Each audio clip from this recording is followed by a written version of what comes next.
We're going to get into God's word here. Matthew 11, 28 through 30. We started a series last week, just a couple weeks here, called Yoked to Jesus. Somebody say yoked.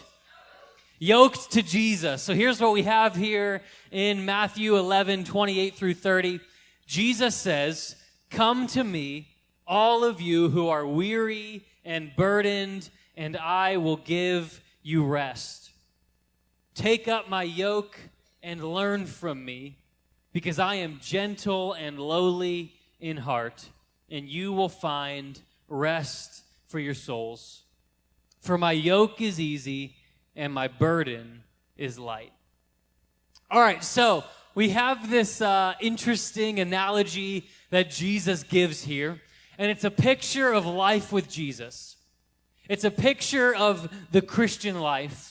And it's a picture of oxen being yoked together. And for those of you who were here last week, you were all enlightened by my profound agricultural knowledge, and you've forever been changed by it. And we're going to leave it at that, so people who weren't here last week think I know what I'm talking about with oxen. But you'll see a picture here on the screen. Okay, yep, it's already up there. A picture of oxen being yoked together. What a yoke is, it's a piece of wood, multiple pieces of wood that are fashioned together to go over the neck and the shoulders of two oxen so that they can plow a field together. Now, in the verses that we read, that Jen read for us, there's a prophecy in the Old Testament that God is going to break the yoke on his people. It is going to set them free. So the land yields its fruit. The trees produce. There's no more any prey any longer, that they're liberated, that they're set free. They're not in bondage, that the yoke is broken. And Jesus here, in this picture of the Christian life, invites those who are weighed down by heavy burdens, those who are weighed down by life, that it's not just people who are physically tired, maybe we need to take a nap, maybe we need to catch a few days off. Jesus offers us here rest for our souls. That he invites those who feel like they're pulling this heaviness, pulling all of these heavy things that they don't know how to go forward, don't know how to go on, that he offers them a different yoke which leads to rest. Now it's interesting here that Jesus doesn't say, "I'll take your yoke and then you can just go wherever you want." It's interesting that Jesus offers us a yoke of his own. And let's be honest, that sounds a little bit counterintuitive. Yokes are symbols of hard labor. Yokes are symbols of oppression. People talk about throwing off the yoke of this and throwing off the yoke of that. One example I'll give you from history, the ancient Romans, when they would conquer their enemies, sometimes what they would do is they would build a yoke shape out of their spears, and they would make the defeated army that they just conquered walk under the yoke as a sign of their defeat, as a sign that they've been conquered. Now, if I were to tell you that there was a yoke that leads to rest, you would think that makes no sense. If somebody came up to me and said, "Joey, I'm weighed down by heavy burdens," the last thing I would do would be like, "Here's a yoke for you, my friend." Like you do when your friends are weary.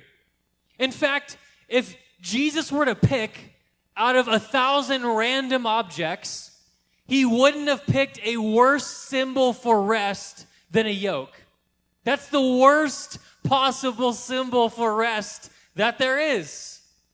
So Jesus is either not that smart, or he's doing something interesting and he's trying to get our attention. Now, when you read through the Gospels, it turns out Jesus has a lot of these paradoxes. He says that if you want to be great in his kingdom, you have to become like a servant. He says if you want to enter into his kingdom, you have to enter in like a child.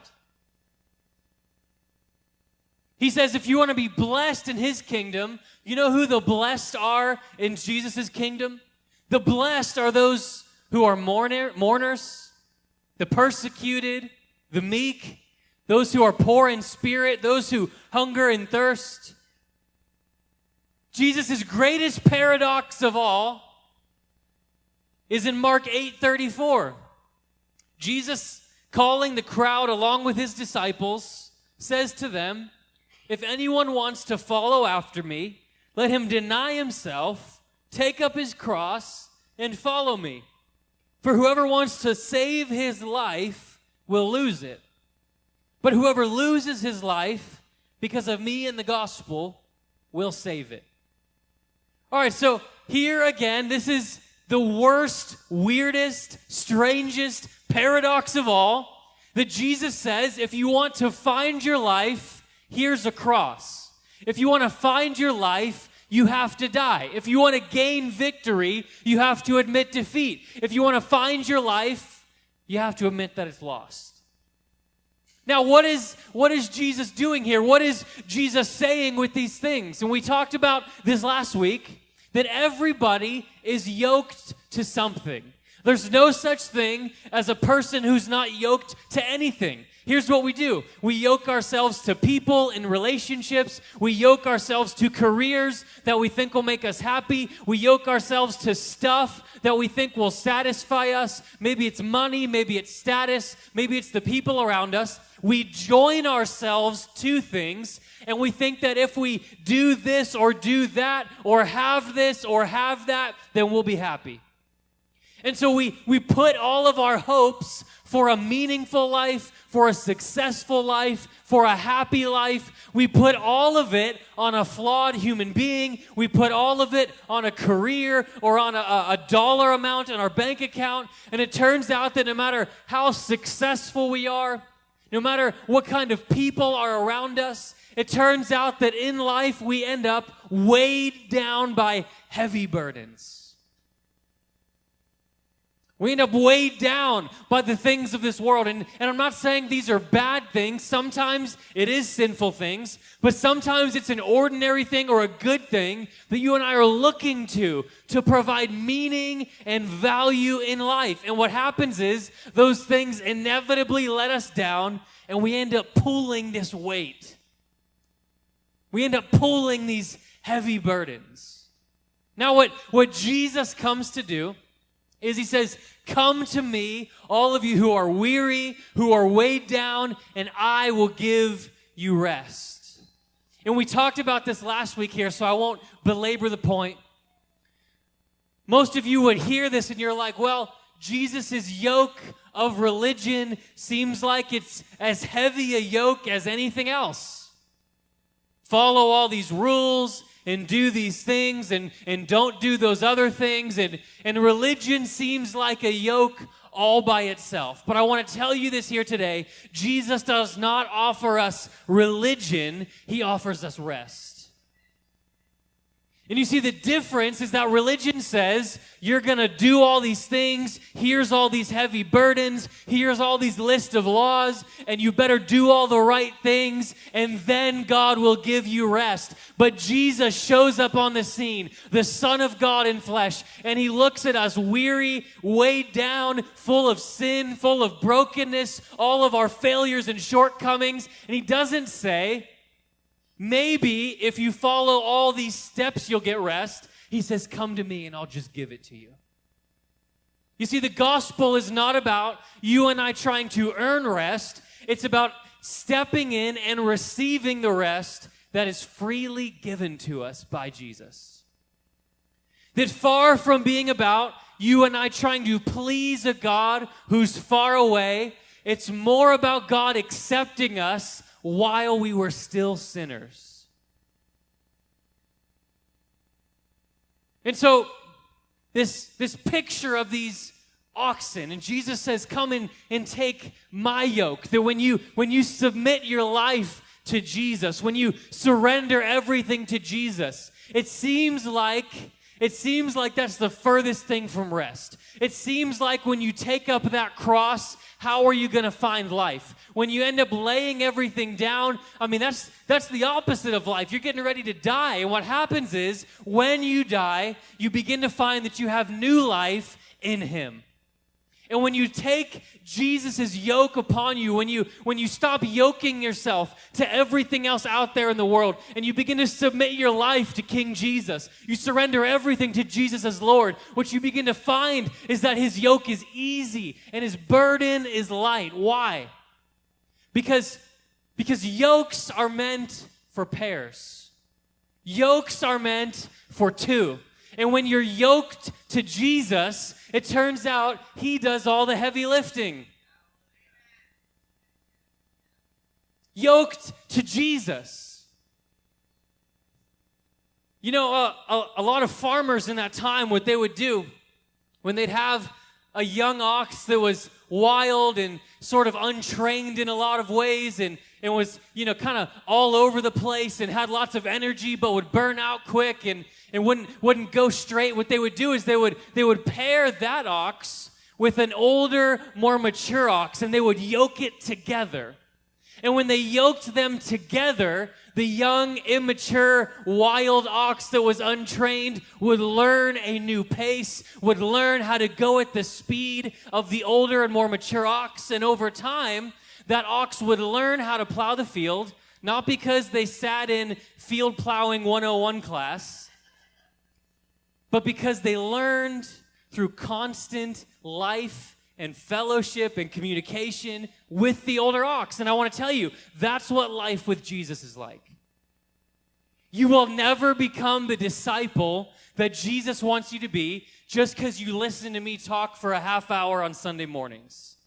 You'll never be the disciple that Jesus wants you to be because you listen to a few podcasts and you read a few books and you follow some different people online. The only way to learn the rest that Jesus wants to give you is by a life that is yoked to Jesus.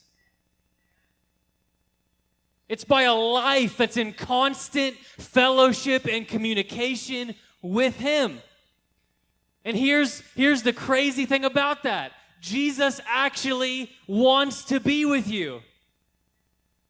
He actually wants to spend time with you. That he's looking for people who he can join himself to. You know, what I found in my ministry is that for most people, they start off with this sort of vague idea about God. You know, maybe he made the world and God's out there somewhere. And then we read that Jesus is God in the Bible. And so we try to cram Jesus into this view of God that we already had. But you see, that's backwards. We don't start with a view of God and then try to cram Jesus into it. That's like looking through a telescope the wrong direction. We start, rather, by looking at Jesus, because Jesus said, if you've seen me, you've seen the Father. So if you want to know what God is like, look no further than Jesus. And here, in this passage, guess what Jesus says about himself? He says, I am gentle and lowly. Gentle and lowly, what do you mean? See, you and I, we expect that life with Jesus is like just pulling this heavy thing for some distant and demanding God, some distant and demanding farmer who wants us to do all the work, and so you better plow the field. And I want you to see, life with Jesus isn't like that. That God is not this distant, angry person giving you a bunch of to-do lists and you better do it or else. No, you know what Jesus shows us here? He says that life with God is more like God being a gentle and lowly ox who says, give me that burden that you're carrying. Give me that weight that you're carrying. Let me carry that burden for you. You see, when you're yoked up with me, the yoke is easy, the burden is light, and you'll find rest for your souls. That's what it's like being yoked to Jesus. And you see, what Jesus offers us here, he doesn't say, take a yoke, take that yoke. He says, take my yoke. What he's offering you is himself. And you see, in the Christian life, we come to the scriptures and we see these promises and we think about heaven and we think about blessing and we think about healing and we think about God rescuing us out of different situations, and God does all of that. But the best thing that Jesus gives us is himself. The best thing that we get is his presence. The best thing that we get is him. So that life with Jesus, yes, there's blessing. Yes, there's breakthrough. Yes, he does the impossible. But I can tell you that better than all of that is that every day of my life, I get to be yoked to Jesus. And hear me, church, hear me. You can read the scriptures and be like, well, I have to do this and I have to do that. And, this person in my life, maybe it's a parent, a friend, a spouse. They're like, hey, you got to get your life right. And Joey's up here telling me what I have to do. Listen, you don't have to be yoked to Jesus. You can be yoked to something else if you want. You don't have to be yoked to him. You get to be yoked to him. You don't have to take up your cross and die. You get to take up your cross and die. And actually I know it sounds harsh, but it's actually the most freeing thing in the world. Give up your heavy yoke. Such a challenge. I don't know if I can do that. Really like this heavy burden I've been pulling for the last 30 years. This is what we do. We yoke ourselves to other things that we think will lead to life, and they don't. And Jesus is like, hey, give me that. And we're like, I don't know. Friends, his yoke is easy, and his burden is light. And if you're up in the air about how this Jesus thing works, let me tell you, his yoke really is easy. And I'm not telling you this because I'm a super strong Christian who's done everything right. I'm not telling you this because I've arrived, because I haven't. I'm not telling you this because I followed everything perfectly. I'm telling you this because I was weak, I was foolish, I was broken, and in Jesus I found someone to carry my burden. That's the secret. It's not, hey, look at me. It's, hey, look at Jesus. Let me tell you what he can carry. Let me tell you what he can do. Let me tell you what will happen if you yoke up with him. He'll change everything. I want to read to you a few verses here. 1 Corinthians 1:9 says this. God is faithful. You are called by him into fellowship with his Son, Jesus Christ our Lord. Here's why I love this verse. Christians today talk a lot about calling.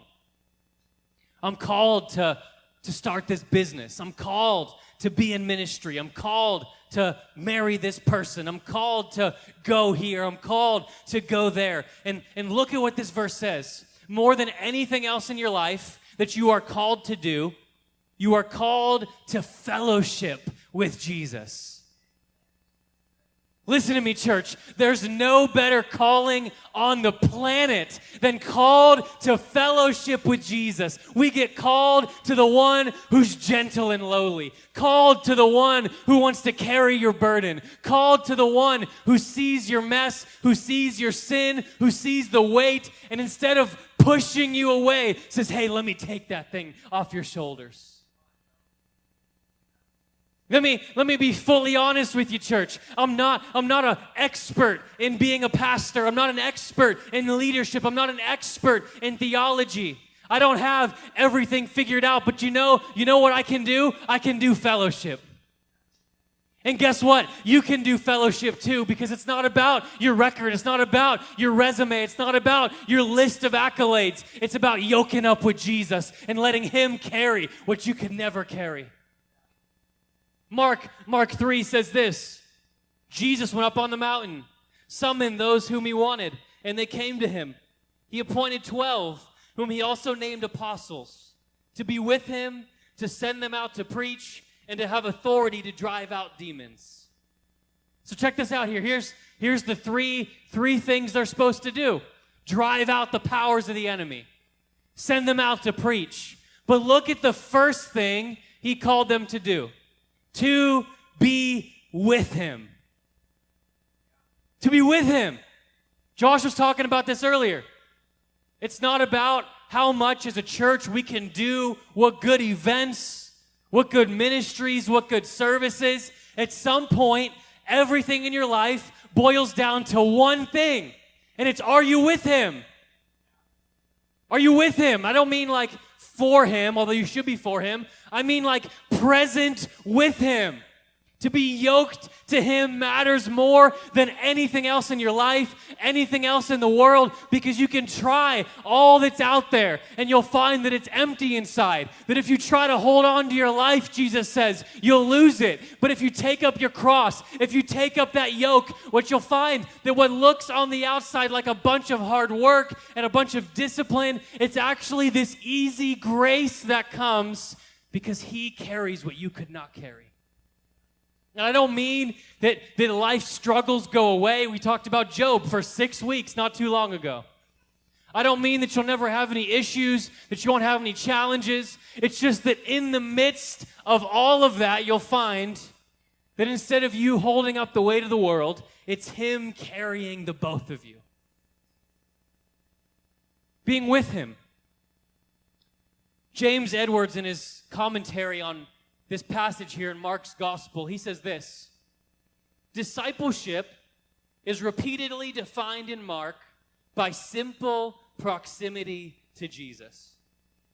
Being with him, sitting around him, hearing him, and following him on the way.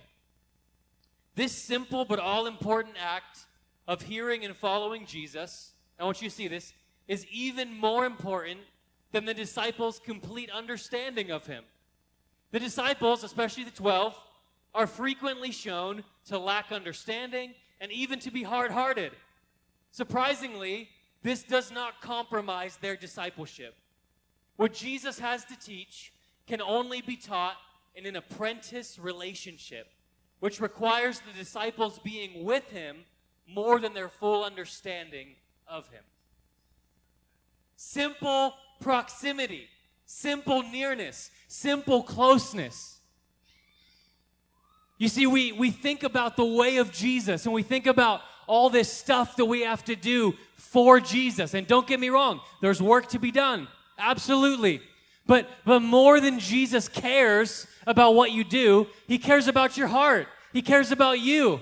And you see, in the American church, which prizes success, which prizes you and I as individuals achieving and accomplishing, and we use the world's metrics for success, how many people, how many numbers, how many followers online. These are the metrics that the world uses and that so often we also use in our lives, in our families, in our businesses, in our finances. We use the world's metrics for success, and we try to bring that into the church. And here, what I want you to see is what Jesus wants more than anything is he just wants you. And you see, there needs to be a shift in our thinking away from a life that has to be all about for Jesus. And again, it should be for Jesus.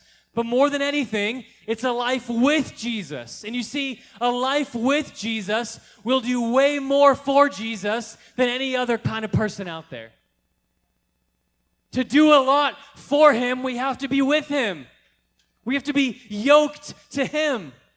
And I have a sense that for many of you here, you feel like you're just weary. You're just tired. You feel like you're carrying the weight of the world on your shoulders all the time. And you're trying to please God. You're trying to show him that you're doing your best. You're struggling. You're fighting. You're trying to do what you can to get through. And it's not a bad thing. I'm not saying, who cares? Forget about all that stuff.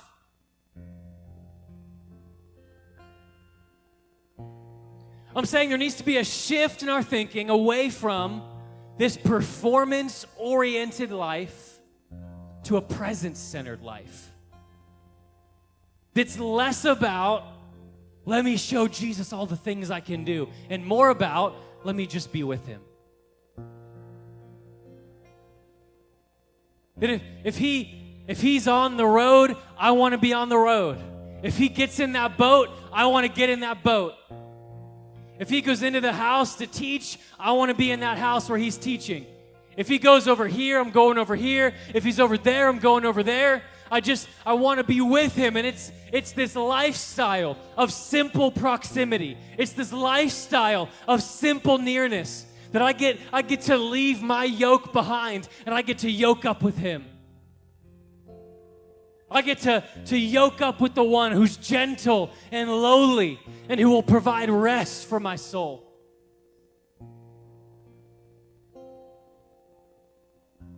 true rest, true peace. Jesus says, it's not the result of you doing all the hard work and now you get to kick back and relax. Rather, it's Jesus' gift to weary and broken people. It's not earned. It's not achieved. It's given. He says, come to me and I'll give it to you. Jesus said in another passage, my peace I leave with you, my peace I give to you. Not as the world gives. Church, what if I told you that there was a rest that you could walk in every day of your life? There was a peace that you had access to. It wasn't about you running on this treadmill, tiring yourself out, and you're not getting anywhere. Simple nearness to Jesus. I'm telling you, friend, he's not far. If the gospel tells us anything, it's that in Jesus Christ, God is right with us at all times. He's Emmanuel. He's God with us. And even as Christians, even in the church, we have this mindset that he's out there and I gotta carry this burden and maybe I'll get to him if I'm good enough. And I want to tell you that chasm that you and I could never cross has already been covered by the blood of Jesus, has already been crossed by the grace and mercy of the Son of God. He comes to us gentle and lowly, and he says, let me carry that for you. Let me take that weight that you're carrying. Leave it all behind. He wants you. What if we began to think about our lives every time we're in the car, on the job, coming home at the end of the day, laying your head on the pillow at night, all of it yoked to him. All of it with him. It's not that he's not there, and if you do the right things through some abracadabra, he'll come. He's already there. It's a question of, do we recognize? Do we recognize that he's with us always? Yoked to Jesus. Paired up with him. And I know life's busy. Life's chaotic. We're running from here to there. And I can tell you here, if the enemy cannot steal what God wants to do in your life, if he can't make you turn your back on God, here's what he'll do. He'll make you too busy for God.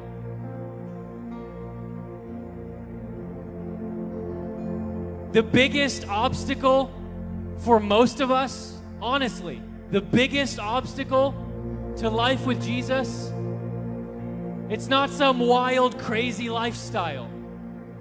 It's not some heresy or some other religion. You know what it is? It's the 1,000 things that we say yes to every day instead of him.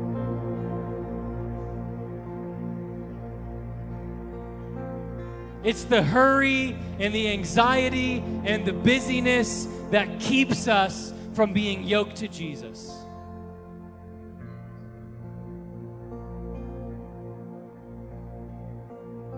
What the enemy will do is if he can't get you to turn away from God, he'll just offer you 100 good things to say yes to.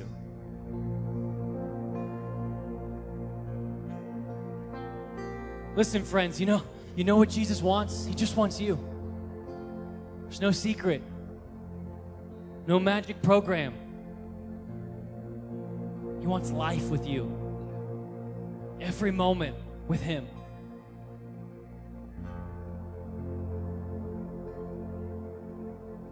People on the outside, it might look like Christianity is just a yoke, but But I can tell you I've tried it and it's easy and it's light.